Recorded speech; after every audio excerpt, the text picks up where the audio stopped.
பாவ மனிதனாய் நம்முடைய ரட்சிப்பின் வேலையை செய்ய நமக்காக ரத்தம் சிந்தினார். 2 பிரமாணம் உடைக்கப்பட வேண்டும்.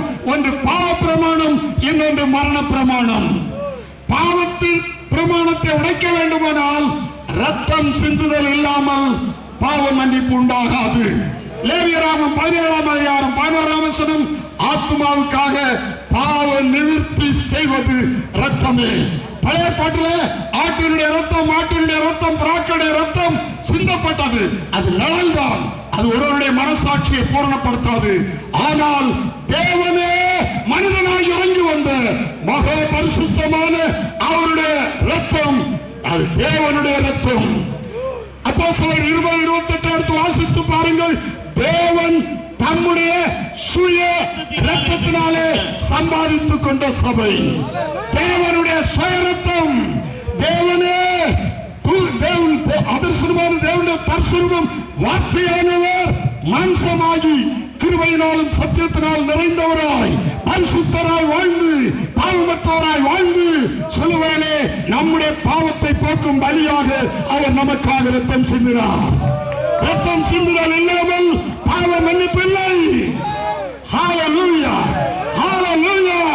இயேசு கிறிஸ்துவின் மாசற்ற குற்றமற்ற ரத்தம் எவ்வளவு விலையேறப்பட்டது என்பதை இன்று ராத்திரி ஒவ்வொரு கிறிஸ்தவனும் உணர்ந்தால் நலமாக இருக்கும். ஹல்லேலூயா. அன்பு தேவனுடைய பிள்ளைகளே, ஒரு சின்ன சம்பவத்தை சொல்லுகிறேன் உங்களுக்கு. பள்ளியாடியில என் வீட்டுல ஒரு நாள் ஒரு வாலிப சகோதரன் எங்க ஓடி மலை வழியாய் குறுக்கே ஓடி சாடி வந்து இறைத்து நிற்கிறான். மேல் மூச்சு கீழ் மூச்சு வாங்க அழுது கொண்டே நிற்கிறான். ஐயா ஐயான்னு சொல்ற, அவனுக்கு ஒண்ணுமே சொல்ல வரல, ஓடி வந்த களைப்பினால பேச்சு வரல. அப்படின்னு என்னப்பா என்ன விஷயம் என்னன்னு கேட்டா, ஐயா எங்க அக்காவை காப்பாத்துங்க, ஐயா எங்க அக்காவை காப்பாத்துங்கன்னு சொன்னான். என்னப்பா தம்பி என்ன விஷயம்? அக்காவை பேய் ஆட்டுது, ரொம்ப கஷ்டப்படுறோம், அப்பப்போ ஆட்டுது, அட்டகாசமா சிரிக்குது, எங்களுக்கு பயமா இருக்குது, இதை நீங்க அக்காவை காப்பாற்றணும், விடுவிக்கணும்.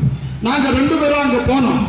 போகும்போது அந்த பிசாசு பயங்கரமா சத்தமிட்டு சொல்லுது, ஆஹா வந்துட்டேடா, வந்துட்டேடான்னு கேட்டு சொல்லுது. 5 உயிர் எடுத்தேன், எனக்கு 6வது உயிர் வேணும், எனக்கு ரத்தம் கொடுன்னு சொல்லுச்சு. இயேசுவுக்காக உயிரை கொடுத்தாலும் ஈடாகாது. இயேசுவுக்காக இந்த லோகத்தில் உள்ள எதை கொடுத்தாலும் ஈடாகாது. நம்முடைய சரீர அவயவங்களை துண்டு துண்டாய் வெட்ட கொடுத்தாலும் ஈடாகாது. உயிரையே இயேசுவுக்காய் கொடுத்தால் ஈடாகாது. அவர் தம்முடைய உயிரை நமக்காக தந்தார். 5 உயிர் எடுத்தோம், 6வது உயிர் வேணும்னு பிசாசு அட்டகாசமா சிரிச்சிட்டு கேட்குது. மக்கள் எல்லாம் சொல்லுது, இவளை கல்யாணம் கட்டி கொடுக்க விட மாட்டோம், பெண்ணு பார்க்க ஆள் வந்தா அவளை ஆட வச்சு வர்றவளை விரட்டிடுவோம் அப்படின்னு சொன்னது. இந்த வீடு கலங்கிட்டு இருக்குது, என்ன செய்வோன்னு தெரியாம தேய்ச்சிட்டு இருக்கு. 5 உயிர் எடுத்து தாப்பனார் நடுவதில் இறந்து போனார். பரம ஏழை குடும்பம், தாய் பணவாளை எடுத்து கடவை முடஞ்சு கடையில விட்டு பிழைக்கிறாங்க. இந்த பெண் மூத்த மகள், வேற 4 பிள்ளைகள் 10 வயது 11 வயசு 7 வயசு 2.5 வயசுன்னு இறந்திருக்காங்க. அப்போ 11 இடத்துல 27 சென்ட் பூமியில 11 இடத்துல ஷெட் மாத்திருக்காங்க. ஓ இத மோசமா இருக்குமோ, அந்த ஷெட் மோசமா இருக்குமோ, 3-4 இடத்துல தீப்பிடிச்சு எரிஞ்சிருக்கு, மாத்தினாங்க. ஏழைகள். பிறகு கத்தோலிக்க ஸ்தாபனத்துல இருந்து ஒரு சின்ன வீடு வச்சு கொடுத்திருக்காங்க. கத்தருக்கு ஸ்தோத்திரம், அது நல்ல காரியம் செய்து கொடுத்திருக்காங்க. ஆனால் அந்த வீட்டுல இருக்க முடியல. வீட்டுக்கு 4 மூலையில குப்பியில மந்திரம் செய்து தாய்க்கு அடைச்சு வீட்டுக்கு 4 மூலையில குப்பியில வச்சு பூத்தி வச்சிருக்காங்க. உறங்க முடியாத ஆட்டம். எனக்கு பிசாசு கேட்குது, ரத்தம் கொடு ரத்தம் கொடுன்னு கேட்குது. எனக்கு ஆவியானவர் ஒரு உணர்வை கொடுத்தா, ரத்தம் தானே கேட்குது. இயேசு தம்முடைய ரத்தத்தினாலதான் பிசாசை நியாயம் தீர்த்தாருன்னு எழுதி இருக்கு. சரி, ஒரு கப்பு தண்ணி கொண்டு வாங்கன்னு சொன்ன பாருங்க. ஒரு கப்பு தண்ணி கொண்டு வந்தாங்க. ஜெபம் பண்ணிட்டு, நீ ரத்தம் தானே கேட்ட, உனக்கு நான் ரத்தம் தாரேன்னு சொல்றேன். உடனே பிசாசு சொல்லுது, அது நான் கேட்ட ரத்தம் இல்ல, அது என்ன அழிக்க நீ விஷமாக தான் கொண்டு வர, நான் குடிக்க மாட்டேன்னு சொன்னது. உடனே எனக்கு சூடு உற்சாகம் வந்துட்டுது. உடனே என்னது, அப்படியா நீ குடிக்க மாட்டியா, குடிப்பியா குடிக்க மாட்டியான்னு இப்ப பாக்குறேன் என்று சொல்லிட்டு ஆளுகிட்ட மாட்டுக்கு வெள்ளம் கொடுக்கிற கொட்டத்துல ஊத்தியாவது இன்னைக்கு குடிக்க வச்சிடணும். அவ்வளவு எனக்கு வேதனையும் வைராக்கியமும் இந்த பேயோட யுத்தம் பண்றதுனால. கிட்ட கொண்டு போகும் நான் நின்ன சூட பார்த்தோன்ன பிசாசு பயந்துட்டு உடனே அப்படி அமைஞ்சிட்டு மடக்கு மடக்கா வாங்கி குடிச்சது. அன்னைக்கு தான் ஆட்டம் வந்தது. ஒரு மாசம் கழித்து அந்த மகளுக்கு கல்யாணம் நடந்தது. தாராத்தட்டு அது தெரிஞ்சவங்க இங்க இருக்கிறாங்க, கண்கூட அறிஞ்சவங்க இருக்காங்க. அன்னையோடுதான் ஆட்டம் நின்று அதுக்கப்புறம் இன்னும் அந்த வீட்டுல ஒரு உயிர் எடுக்கல, உயிர் காக்கல. அது இயேசு கிறிஸ்துவின் மாசற்ற ரத்தத்திலே நீங்கள் மீட்கப்பட்டீர்களே. பிசாசை நியாயம் தீர்த்த ரத்தம் இயேசுவின் மாசற்ற ரத்தம்.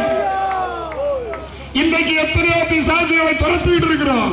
எத்தனையோ மக்களுடைய கண்ணீரை இயேசு துடைத்துக் கொண்டிருக்கிறார். இயேசு தெய்வம் இல்லைன்னு சொன்னா சொல்லிட்டு இருக்கிறவங்களுக்கு இல்ல. 1 பேதுரு 2 சொல்லி இருக்கு, விசுவாசிக்கிறவர்களுக்கு அது விலையேற பெற்றது, விசுவாசிக்காதவர்களுக்கோ அது ஆகாது என்று தள்ளப்பட்ட கல். நீ விசுவாசித்தால் தேவனுடைய மகிமையை காண்பாய்.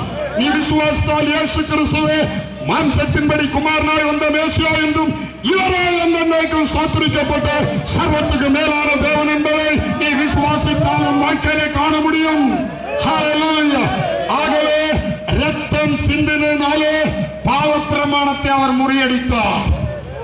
இரண்டாவது, தாம் சிலுவையிலே மரித்ததினால் பாவத்தின் சம்பளம், ஆதாம் ஏவாள் செய்த பாவத்தின் பரிகாரமாய் உண்ட பாவத்தின் பலனாய் வந்த மரணம், சாப மரணம்.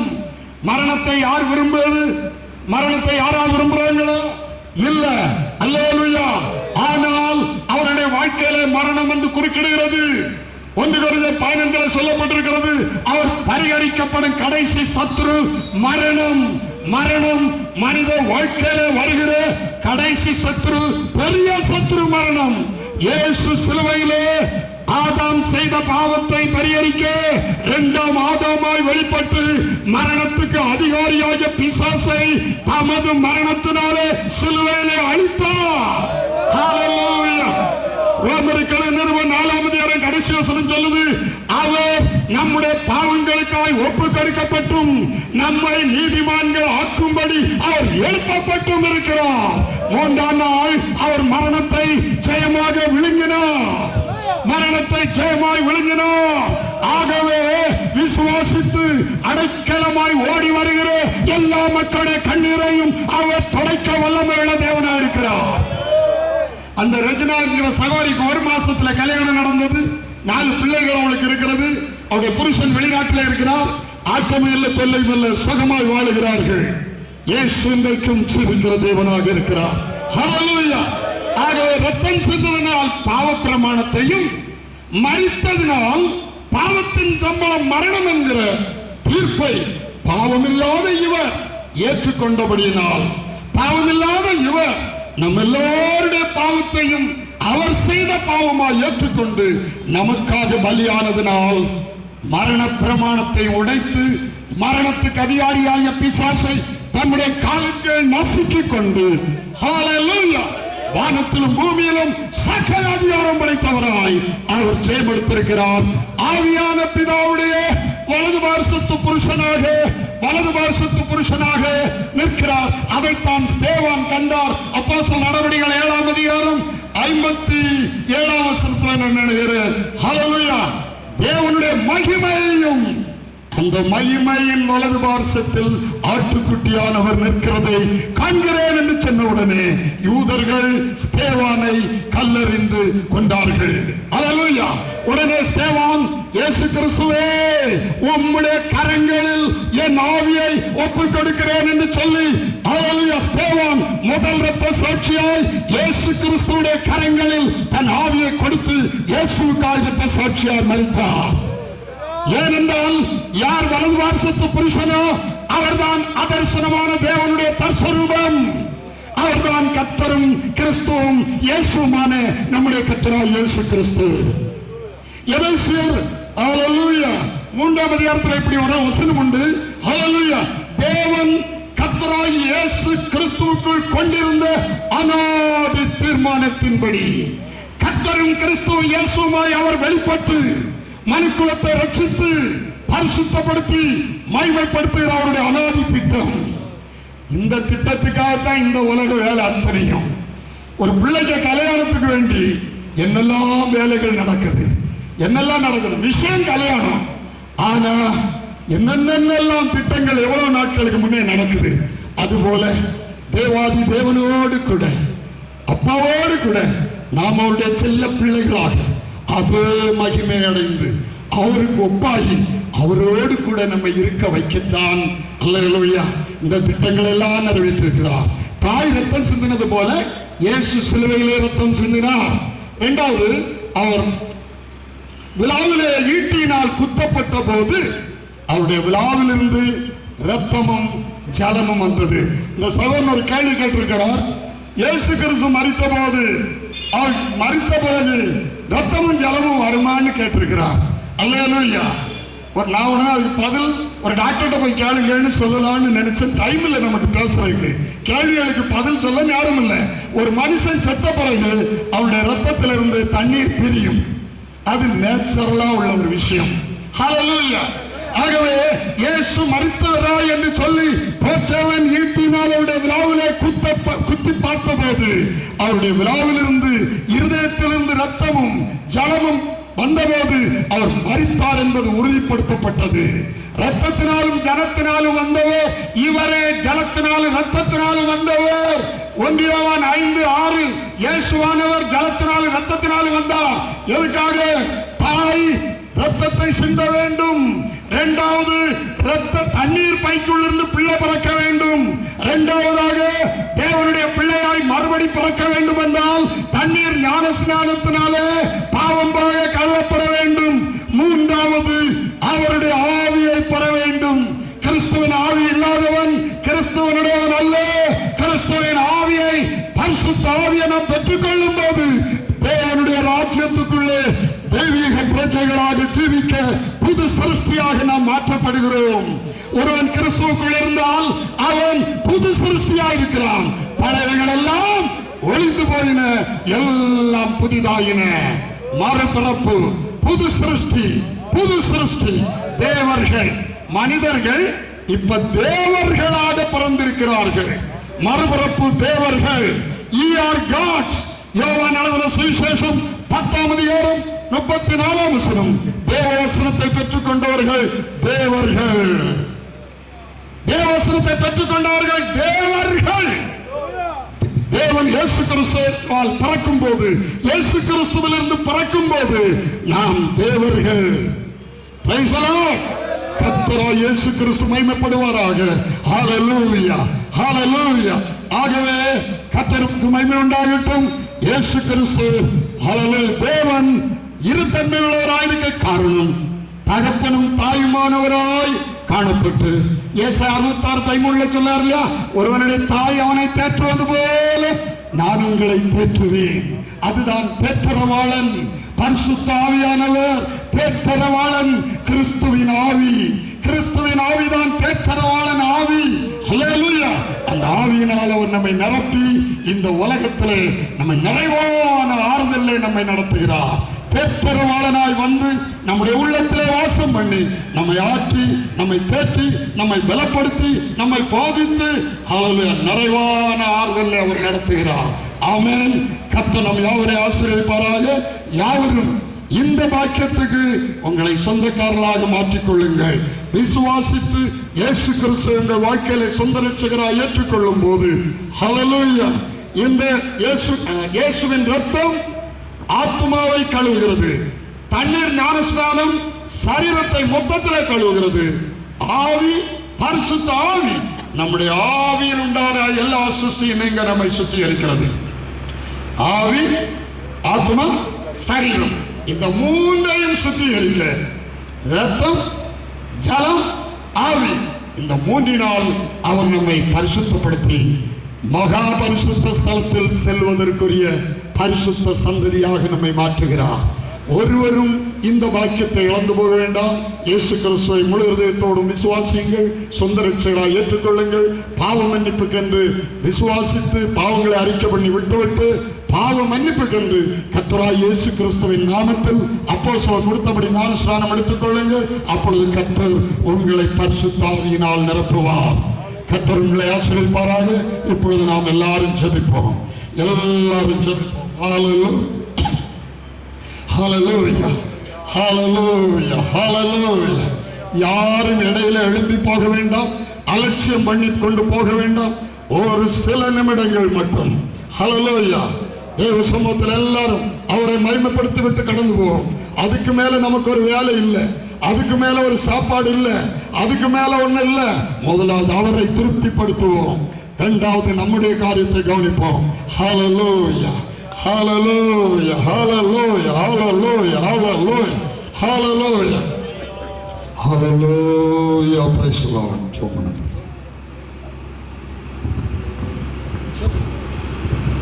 நாம் ஜெபிப்போம். ஸ்தோத்திரம் கர்த்தாவே, உம்மை ஸ்துதிக்கிறோம் ஆண்டவரே, ஸ்தோத்திரிக்கிறோம். நல்ல இயேசுவே, நீர் ஜீவனுள்ள தேவன், உம்மை தவிர ஒருவரும் இல்லை என்று உம்முடைய வார்த்தைகளை கொண்டு இன்றைய நாளில் உம்முடைய ஊழியக்காரர் மூலமாக இந்த நாகர்கோவில் பட்டணத்தில் உம்முடைய வார்த்தையை கொண்டு நீர் நிரூபித்திருக்கிறதா நம்முடைய வார்த்தைகளுக்காக கோடான கோடி ஸ்தோத்திரம் கர்த்தாவே.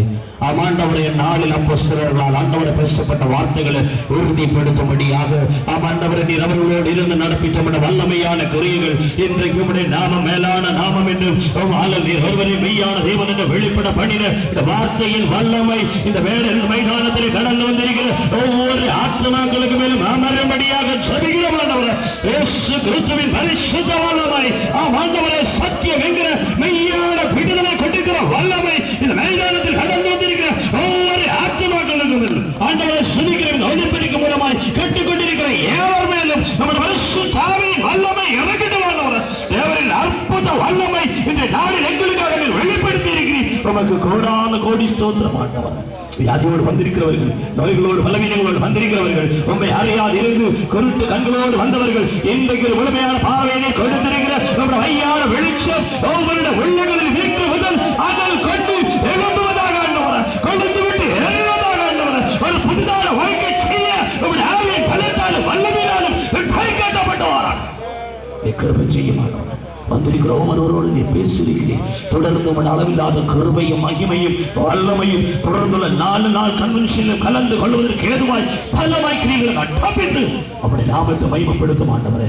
இந்த சத்தியத்தை அறியக்கூடாதபடி, இந்த சத்தியத்தை கேட்கக்கூடாதபடி ஆண்டவரை தடை செய்து கொண்டு இந்த நாகர்கோவில் பட்டணத்தில் செயல்பட்டுக் கொண்டிருக்கிற ஊழியக்காரர்கள் ஸ்தாபன சபைகளில் பொல்லாத வல்லமையான பொல்லாதவர்களை நடத்துகிறவர்களை கர்த்தர் தாமே இழுத்து அவருடைய வெளிச்சத்துக்கு கொண்டு வரும்படி செவி இந்த சத்தியத்தை கேட்க அவருடைய காரியங்களை கற்று விருப்பம் செவிபடி செவிக்கிறோம். இந்த சத்தியத்துக்கு செவி கொடுக்கிற ஆண்டவரை ஒவ்வொரு ஆத்மாக்களை கற்று சுத்திகரித்து பரிசுத்தப்படுத்தி அவருடைய மகிமைக்கு ஏற்ற பாத்திரமாய் மறைந்தது. வந்திருக்கிற யாவரையும் ஆசீர்வதி. நம்முடைய ஊழியக்காரர்களை திடப்படுத்தும் பாடின பாடல் குழுவினர்களை நீர் ஆசீர்வதியும். ஒவ்வொருவருக்கு மேலும் இரவான கிருபையும் மகிமையும் வல்லமையும் ஆண்டவரை நீர் கட்டளையிடும். தொடர்ந்துள்ள நாட்களில் சோர்ந்து போகாமல் ஆண்டவரை தேவ சமூகத்தில் கடந்து வந்து பாட துதிக்க நீர் அவர்களை திடப்படுத்தும். ஒரே ஆவியினாலும் வல்லமையினாலும் நிரப்பும். நம்முடைய ஊழியக்காரர் தொடர்ந்துள்ள 4 நாட்களுக்கு முற்றிலும் பரிசுத்தப்படுத்தும், திடப்படுத்தும். வார்த்தையினால் நிரப்பும், வல்லமையால் நிரப்பும், அபிஷேகத்தால் நிரப்பும். வந்திருக்கிற யாவருக்கும் ஆசீர்வாதமாய் இந்த கன்வென்ஷன் விளங்க நீர் உதவி செய்யும். உங்களுடைய கரத்தில் ஒப்புக் கொடுக்கிறோம். தொடர்ந்து பொறுப்படுத்திக் கொள்ளும். தொடர்ந்துள்ள சகல காரியங்களை பொறுப்படுத்திக் கொள்ளும். ஆண்டவரை ஒரு பெருக்கிய மொழியும் நீர் எங்களுக்கு ஆசீர்வதித்து தந்தீர். பாடல் குழுவினர்களை நீர் பாட தந்தீர், ஆசீர்வதித்து தந்தீர். இயற்கை எங்களுக்கு ஆசீர்வதித்து தந்தீர். எல்லாவித சூழ்நிலைகளையும் எங்களுக்கு அனுகூலமாக்கி தந்தீர். உமக்கு கோடா கோடி ஸ்தோத்திரம். இப்படியே தொடர்ந்துள்ள ஒவ்வொரு நாட்களில் நீர் நடப்பித்து நம்முடைய நாமத்தை மகிமைப்படுத்தும். நாங்கள் அப்பிரயோஜனக்கராகி ஊழியர்கள் ஆண்டவரே, நம்முடைய நாமத்தை மகிமைப்படுத்தும். நம்முடைய நாமத்தை வேண்டிய வார்த்தைகளை வெளிப்படுத்துகிறோம். நேரே புறப்படுத்து சகல துதியும் கனத்தை மகிமையும் பெற்றுக்கொண்டு நம்முடைய நாமத்தை மகிமைப்படுத்தும் ஆசீர்வதி. இயேசுவின் நாமத்தில் ஜெபிக்கிறோம். ஜெபம் கேளும் நிகழ்ச்சியோட நல்ல பிதாவே. என் ஆத்துமாவே கர்த்தரை ஸ்தோத்திரம், என் ஆத்துமாவே கர்த்தரை ஸ்தோத்திரம். அவர் செய்த சகல உபகாரங்களை மறவாதே.